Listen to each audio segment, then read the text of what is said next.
Bonsoir, 19h passées d'1 minute, nous sommes le dimanche 2 août de l'année 2020. Voici les titres de l'actualité ici, en Polynésie. Dans son sillage, et bien malgré lui, le Paul Gauguin a saisi l'actualité du jour. Une touriste porte le virus de la Covid-19. C'est un autotest qui l'a révélé. Conséquence, le paquebot est revenu ce matin à Papeete. La direction de la santé a travaillé toute la journée. Nous irons sur place devant le bateau. Sur le quai, notre consoeur Heidi Yenko nous attend. Elle nous contera l'ambiance dans ce bateau où il y a 148 passagers et quasiment 200 membres d'équipage. A tout à l'heure, Heidi. Le retour d'un premier cas Covid-19, évidemment, a occupé bien des discussions aujourd'hui. Dans l'attente de la prise de parole officielle du pays, les conversations du dimanche sont à l'interrogation. Nous ferons un va-et-vient entre Papeete et Bora Bora.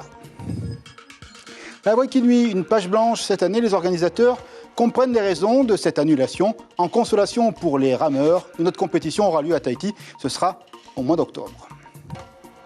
Alors que dans quasiment toutes les îles, aucun concours de Miss cette année, Moorea a renoué avec une tradition abandonnée en 2017. 5 jeunes filles ont participé, une ambiance joyeuse et conviviale à découvrir en fin de journée. Il était hier soir un peu plus de 22h quand une annonce au micro du Paul Gauguin a retenti. Gagnez vos chambres, nous avons un Covid à bord, c'est le capitaine qui parle, une touriste en l'occurrence, à la maladie. Le bateau a fait demi-tour. Au lieu de Rangiroa, les voyageurs avaient séjourné auparavant à Bora Bora. Ils sont donc à Papeete. Récit des faits avec Heidi Yenko et Patrick Tinsing. Croisière écourtée pour les 150 passagers du Paul Gauguin. Ils devaient se réveiller ce matin à Rangiroa, mais c'est à Papeete que le paquebot jette les amarres ce matin à 9h. Le Gauguin, qui était parti de la capitale jeudi matin, avait réalisé une escale de 2 jours à Bora Bora et se dirigeait vers les Tuamotu. Le capitaine a suivi le protocole mis en place par la compagnie et a fait voile vers Papeete, son port d'attache. Rapidement, un véhicule de la direction de la santé arrive. Un homme monte à bord du paquebot avec du matériel médical. Vers 11h30, il en ressort, nous apprenant qu'il vient d'effectuer un second dépistage de la personne dont le premier test est positif, ainsi que des passagers et du personnel qu'elle aurait côtoyé à bord. Vers 14h, un autre véhicule de la santé revient sur le quai. À bord, 4 personnes. Elles montent à bord du Gauguin avec du matériel de dépistage supplémentaire. Vers 15h, 2 passagers descendent à terre et montent dans un véhicule d'assistance sanitaire accompagné de personnel de la santé et de policiers, direction Pirée. Pendant ce temps, le dépistage continue, passager par passager. Un dépistage qui devrait prendre pas mal de temps. Les résultats sont attendus pour demain au plus tôt. Voici donc le point. On va se rendre directement sur le bateau parce qu'une passagère nous attend. Elle s'appelle Martine. Elle est originaire du Fénois. Martine, bonsoir. Quelle est donc l'ambiance à bord du paquebot? Est-ce que le stress est très présent entre les passagers et le personnel? Bonsoir. L'ambiance à bord est très sereine. Le stress, non. Je pense que les personnes sont calmes et attendent les résultats des tests qui ont été effectués cet après-midi. Voilà. Est-ce que vous êtes bien informé sur la suite des opérations? Est-ce que c'est encore le flou pour vous? Non, nous sommes bien informés. Le commandant de bord, à chaque fois qu'il y a quelque chose de nouveau, nous informe et on est au courant minute par minute. Voilà. Vous avez été testé également cet après-midi par les services de la santé du pays? Oui, nous avons tous été testés, tous les passagers ont été testés, donc ça s'est passé dans une ambiance très très calme et très professionnelle. Cet après-midi, donc jusqu'à ce soir d'ailleurs, et l'équipe est toujours là-haut. Bon, c'est l'équipage qui est en train d'être testé. Martine, comment ça se passe? Vous êtes chacun dans vos cabines? Est-ce qu'il y a des lieux de rencontre avec le masque ou vraiment chacun est isolé en couple, comme c'était peut-être le cas depuis hier soir? Nous sommes isolés dans nos cabines depuis 23h hier au soir, mais l'équipage s'occupe très bien de nous. Nous sommes chouchoutés même, donc il n'y a pas de stress. Nous attendons calmement dans nos cabines. Et bon, il y en a qui ont peut-être l'occasion de se retrouver dans des cabines, mais pour l'instant, nous devons rester dans nos cabines. L'attente n'est pas un petit peu longue? Est-ce qu'on vous a dit, si les tests sont négatifs, demain vous pouvez rentrer à la maison tranquillement ou pas du tout encore? On ne nous a rien dit. On nous a dit simplement que nous attendons les tests, les résultats des tests demain et c'est tout. Donc on reste serein et on attend. Martine, jusque-là, le passage, le voyage s'était bien passé, notamment du côté de Bora Bora, où beaucoup de passagers sont descendus à la rencontre des habitants et des prestataires de services. Bon, bien sûr que quelques personnes sont descendues, surtout pour aller aux plages, vers les plages. Mais bon, à la rencontre des habitants, bon, peut-être un peu moins, mais c'est surtout pour prendre des excursions et aller se bronzer. Une dernière question. Tout le monde est resté sur le bateau parce qu'on a vu beaucoup de fausses informations circuler sur les réseaux sociaux. Vraiment, tout le monde est à bord, à part les 2 personnes suspectées par les services sanitaires. C'est bien cela? Tout à fait. Donc, tout le monde est à bord. Une grande partie de Tahitiens, donc de gens du Fénois. On a juste une quinzaine de personnes étrangères. Et tout le monde est à bord, sauf ces 2 personnes-là qui ont été sorties du bateau. Bref, optimisme et confiance, espérance. Voilà, tout à fait. Merci Martine de nous avoir accueillis depuis votre cabine pour nous informer sur la situation au bord et à l'intérieur du Paul Gauguin. Bonne soirée à vous. Merci. Merci. Au revoir. Dans les rues, l'information s'est répandue, à chacun son commentaire, et sur les réseaux sociaux, parfois des rumeurs ou des craintes infondées, comme c'est souvent la règle. Toujours est-il que l'annonce pour la première de ce cas de Covid-19 a réveillé quelques inquiétudes. À Bora Bora et Papeete, la population s'interroge avec force. Thébaroué en compagnie d'Hubert Liao. La nouvelle a déferlé sur les réseaux sociaux aussi vite qu'une traînée de poudre. Ce matin, sur les marchés, la perspective de voir réapparaître la Covid était sur toutes les lèvres. On n'y peut rien pour cette maladie-là. Si tu es guéri, ça me fait peur, si. Et je pense que ça va se propager. Parce qu'avec tous les contacts qu'il y a, on ne peut pas l'éviter. Ouais. On aurait dû rester là-bas pendant que le confinement a été arrêté. On aurait dû arrêter aussi les vols en attendant que... Mais bon, ils n'ont pas écouté les touristes. Ça, c'est venu encore ici. À Bora Bora, l'inquiétude prédomine. Le Paul Gauguin est resté ici 2 jours. Les passagers sont descendus pour faire des excursions. Alors, les habitants sont fatalistes. Les paquebots ont eu l'autorisation de naviguer dans nos eaux.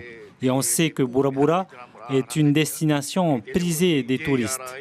Et aujourd'hui, on apprend que des touristes ont réintroduit le virus en Polynésie. Il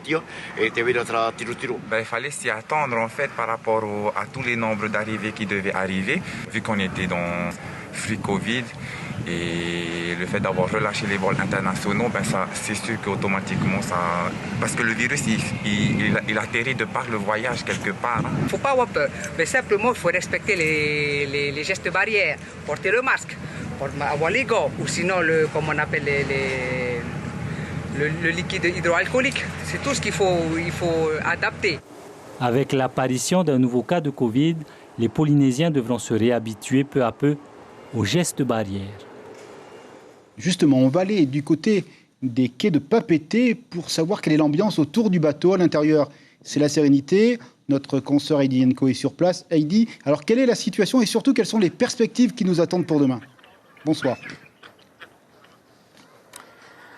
Oui Stéphane, alors écoutez, ici en tout cas c'est le calme, c'est la scène des sérénités. Vous avez entendu la passagère qui vient de nous parler. En effet, à bord, vous voyez peut-être derrière moi, il y a quelques passagers qui sont sur leur balcon, qui sont en train de prendre un verre ou qui sont en train de dîner ou qui sont juste en train de passer un peu de temps puisqu'ils sont confinés dans leur cabine. Ce qu'il faut absolument retenir, c'est surtout aujourd'hui, ce sont les questions. C'est-à-dire que, est-ce qu'aujourd'hui, le système qui est mis en place avec les tests, on a vu que le test fonctionne, celui du 4 jours, mais est-ce que le système mis en place, c'est-à-dire que la personne était arrivée il y a quelques jours, elle a déposé son test, mais elle est montée à bord du Gauguin avant de recevoir la finalité de ce test. Donc c'est la première question. La deuxième question, c'est évidemment que vont devenir les passagers qui sont à bord. Est-ce que demain, s'ils sont positifs ou s'ils sont négatifs, vont-ils être confinés à bord du Gauguin? Vont-ils devoir descendre? Il faut vous le rappeler, c'est une majorité de Polynésiens qui est à bord aujourd'hui puisque le Gauguin vient de reprendre seulement ses rotations il y a 2 semaines. Ce sont bien des Polynésiens qui sont à bord avec une petite poignée de touristes. Que vont devenir ces Polynésiens? Que vont devenir ces passagers? Vont-ils rester à bord? Vont-ils être confinés là? Qu'ils soient positifs ou négatifs? C'est la deuxième question. La troisième question, c'est est-ce qu'ils vont être remboursés, évidemment, de cette mésaventure, puisque leur croisière devait durer jusqu'à samedi prochain et non pas s'arrêter comme ça après la première escale.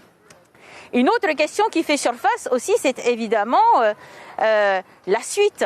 Maintenant que nous avons le Covid de nouveau sur le territoire, que va-t-il se passer? Est-ce qu'on va mettre en place encore un confinement pour toute la population? Ce sont des questions que nous retrouvons évidemment sur nos réseaux sociaux par rapport à cette information que nous avons sortie hier soir. Beaucoup de questionnements, très peu de réponses, puisque pour l'instant, du côté du gouvernement, ça ne parle pas beaucoup. Du côté du Haut Commissariat, il y a eu un communiqué, en effet, cet après-midi, mais qui rappelait les faits dont nous avions parlé déjà. Donc aujourd'hui, c'est ça, Stéphane. C'est que va-t-il advenir de ces passagers? Que vont-ils devenir? Pour l'instant, eh bien, vous le constatez, derrière, on attend. Mais une soirée à passer en confinement, ce n'est pas la même chose qu'une semaine. Ce n'est encore pas la même chose que 14 jours. Donc voilà, ce sont ces questions. Et nous tenterons évidemment d'y répondre demain en allant vers le gouvernement. Merci beaucoup Heidi pour ces précisions. Avec un petit rappel, ce soir, quasiment 350 personnes passeront la nuit sur le paquebot dans l'attente des décisions gouvernementales de demain et de la veille sanitaire. Justement, on va vous faire cette petite piqûre de rappel plus que nécessaire avec les gestes barrières. Ils sont protecteurs, comme vous le savez. Vous devez vous laver régulièrement les mains, tousser, éternuer dans un mouchoir à usage unique et surtout éviter de serrer la main, de vous embrasser. Et la distanciation physique est toujours la bienvenue. Un doute, 40 45 50 00, c'est un téléphone, ou bien, si les symptômes sont là et persistants, les urgences avec le numéro 15. Voilà donc ce qu'on pouvait dire sur la partie Covid pour ce soir. On va parler de sport maintenant avec l'annulation de la Waikinui, un crève-cœur, certes attendu. Le comité organisateur voit comme légitime cette décision du pays. Elle est sage, mais dans le monde du Val, l'inactivité, ce n'est pas trop l'éthique, le trip. Conséquence, aux mêmes dates, une compétition est en vue à Tahiti. Récit de Nicolas Suire avec des images de Sandroli. L'annonce a fait l'effet d'une douche froide. Waikinui 2020 n'aura pas lieu. Malgré la déception, le monde de la rame accepte cette décision. Déçu, oui et non, parce qu'on ne va pas aussi aller risquer, d'une part. Deux, sans la subvention, je ne le ferai pas, ça c'est clair. Et troisièmement, je pense qu'il est plutôt plus sage de reporter donc à l'année prochaine. C'est une grande déception parce qu'on a cette habitude, c'est dans notre culture maintenant de participer au Waikinui. Et c'est toujours une joie d'être parmi les amis au Waikinui et d'aller faire les îles en même temps. Même si vous ne faites pas un très bon score? Non, nous l'essentiel c'est qu'on participe et qu'on vit cette passion du Wa. C'est sûr qu'on aurait aimé la faire avec mon équipe également féminine. Mais bon voilà, je ne sais pas si c'est le maire de Bora Bora ou le pays qui en a décidé, mais voilà, on n'a pas le choix. Oui, on a voulu quand même la faire cette course.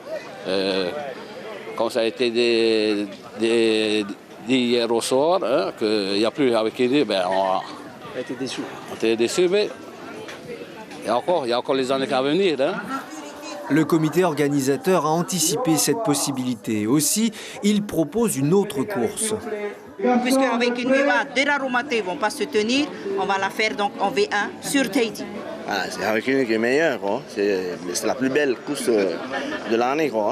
Mais là, s'il va nous proposer encore une autre course, on verra si ça vaut le coup. Les détails de cette course sur 3 jours ainsi que son nom seront dévoilés lors d'une conférence de presse qui aura lieu mardi.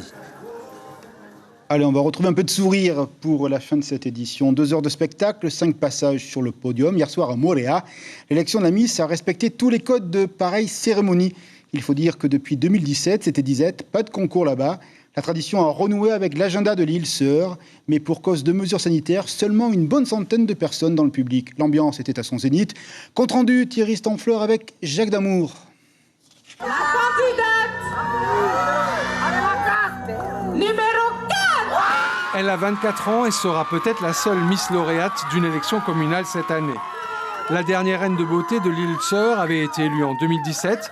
Depuis, une nouvelle équipe s'est mise en place, dirigée par un tout jeune homme. J'ai 20 ans et oui, c'est ma première élection Miss Moorea. Qu'est-ce qui te plaît d'organiser une soirée comme ça? Les couleurs, la vivacité. J'aime bien voir le monde comme ça. Présidente du jury, Miss Tahiti semblait joyeuse de replonger dans l'atmosphère d'une élection. Faute de nouvelle Miss Tahiti cette année, elle jouera donc les prolongations pendant 12 mois, ce qui n'est pas pour lui déplaire. Miss Tahiti en Polynésie, c'est un peu une reine. Je suis reçue agréablement bien partout où je vais. Je viens de Jimatara, là, j'ai passé une semaine et pareil, j'ai été accueillie comme une reine là-bas.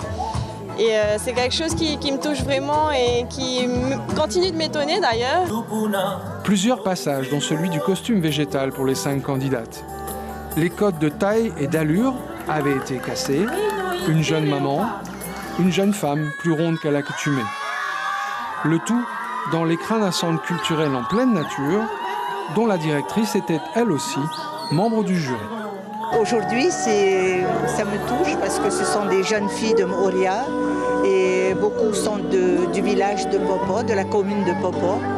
Et voilà, découvrir des filles magnifiques et sous un autre angle, dans des conditions comme celle-ci, très heureuse.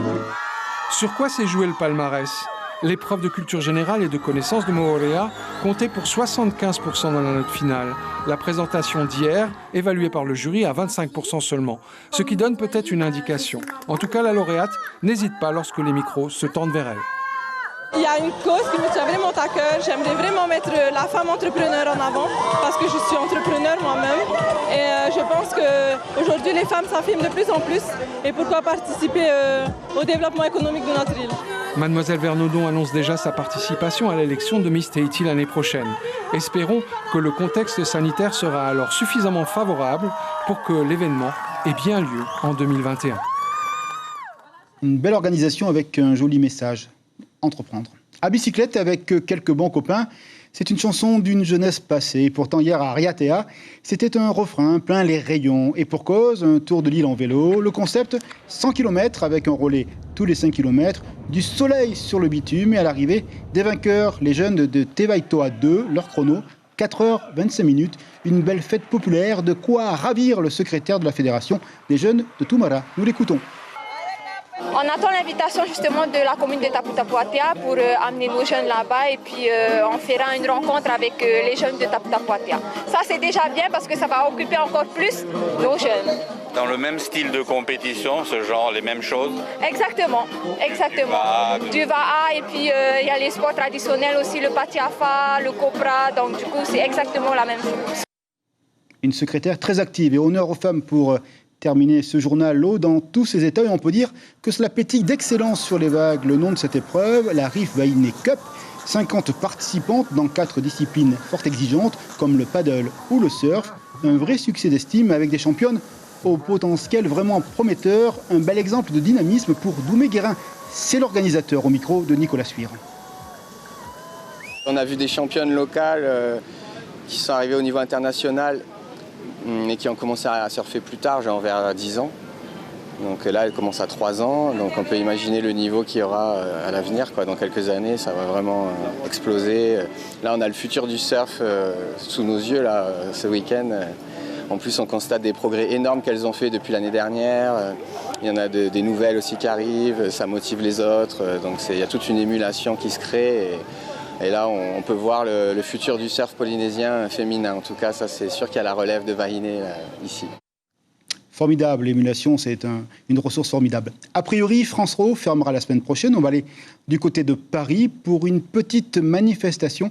Elle a donc eu lieu dans la capitale. Une pétition circule actuellement sur le net pour empêcher la fermeture de cette chaîne de télévision. Un appel a été lancé par 125 personnalités du monde des arts ou des sports, comme par exemple le footballeur Lilian Thuram. Évidemment, on va vous rappeler l'information principale du jour. Un cas de Covid-19, une touriste a été testée positive. 2 personnes ont été placées en strict isolement selon un communiqué du Haut-Commissariat reçu il y a quelques minutes. Le Paul Gauguin reste à quai à Papeete. Entre les passagers et les membres d'équipage, il y a quasiment 400 personnes encore à bord. Les résultats des tests qui ont été réalisés aujourd'hui seront connus demain. Évidemment, restez connectés avec nous sur la radio, sur le net, pour tout savoir de l'évolution liée à ces 2 cas, à ce cas de Covid repéré sur la croisière du Paul Gauguin. Un œil sur le travail des confrères de la presse écrite, une tradition pour conclure nos éditions d'information. Et il n'y a aucune surprise, vous le voyez, la dépêche revient évidemment sur le cas de Covid-19 présent sur le Paul Gauguin. Tahiti Info, Covid d'abord également, Bref, vous êtes vraiment informés sur toutes ces questions. Merci de votre fidélité. Demain soir, à 19h, ce sera notre collègue Marouki Duri pour vous informer. Évidemment, restez connectés sur le net Polynésie La Première pour tout savoir autour de ce souci de Covid-19. Bonne soirée avec nous sur La Première. À bientôt. Merci.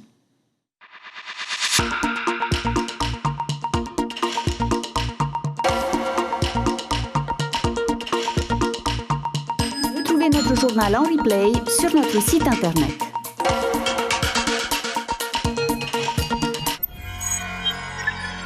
Retrouvez ce programme en replay sur notre site internet.